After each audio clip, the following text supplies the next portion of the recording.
Em pouco tempo, a taxa de fecundidade global vai cair abaixo do ponto necessário para manter estável o número de humanos no planeta. Isso pode até já ter acontecido.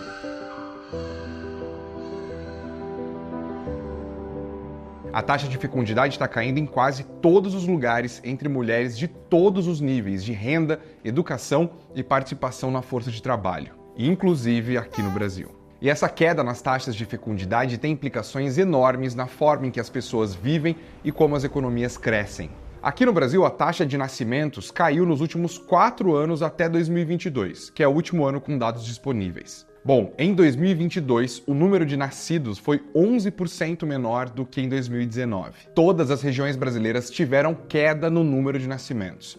E entre os estados, só Santa Catarina e Mato Grosso registraram aumentos. China, Estados Unidos, Egito, Quênia, por exemplo, também passam pelo mesmo processo. E até a Índia, que acabou de se tornar a nação mais populosa do mundo, também está com índices de fertilidade abaixo da taxa de reposição. Há demógrafos que calculam que a taxa de fecundidade global pode ter caído para abaixo do nível de reposição no ano passado. Na história da humanidade, seria a primeira vez que isso acontece.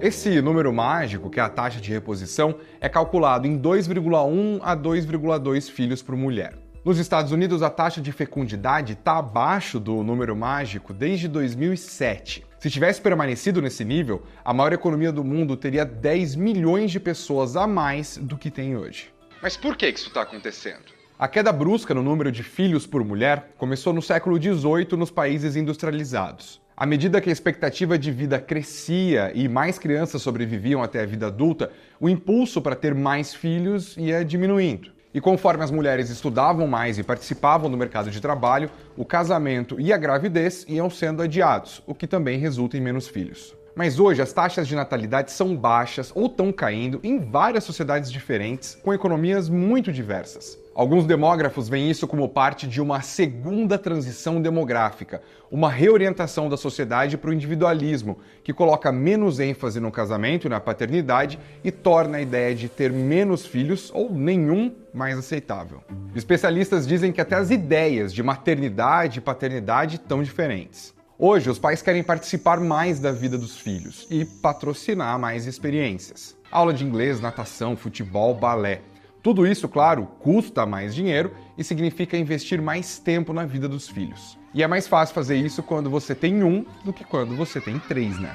E olha, isso é um baita problema econômico. Primeiro porque o número de profissionais disponíveis vai cair, o que já deixa as economias mais vulneráveis. Segundo, porque com as populações mais envelhecidas, os gastos com saúde e previdência crescem, o que coloca pressão adicional sobre os países. Aqui no Brasil mesmo, olha a previdência pública. Quem está aposentado hoje recebe o dinheiro que vem da contribuição de quem está trabalhando hoje. Se o número de trabalhadores tende a diminuir e o número de aposentados tende a aumentar, bem, a conta não fecha, né? E o Estado tem que tirar dinheiro de outros lugares para pagar as aposentadorias. Um estudo com base nos dados do censo de 2022 já projetou que a população brasileira pode começar a diminuir em 2035. Um outro estudo, publicado na revista britânica The Lancet, diz que até 2100, somente 6 entre 204 países terão taxas de nascimento capazes de manter as populações estáveis. Esses países são Samoa, Somália, Tonga, Nigéria, Chad e Tajiquistão. Algumas nações estão tentando resolver esse problema com políticas que incentivam a ter filhos. Quem tenta isso há mais tempo é o Japão, desde o início dos anos 90. Os planos incluem licença parental e subsídios do governo para cuidar das crianças, mas não deu certo.